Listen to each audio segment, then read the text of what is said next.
I wouldn't go to my employees and say, oh, you got some feedback that's, constructive criticism. Too bad. I guess you can't get like rewards this year.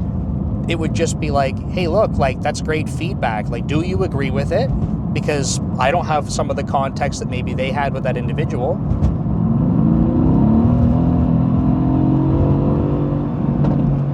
I need new tires, I think.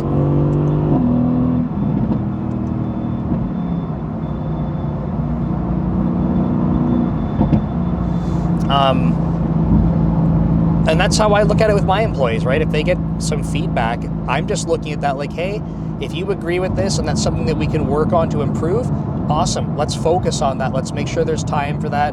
We'll see how we can come up with the next opportunity, and then we can reflect and see, right? It's all about growth from my perspective. I don't look at these things like marks against you personally. So I told that to my employee. They said that makes sense. And then I gave them the caveat, like, for other people, other teams, like, I would hope that's how the managers look at this kind of stuff. But, like, the reality is with all this shit, like, you could have a manager that is, from my perspective, what I would call not a good manager.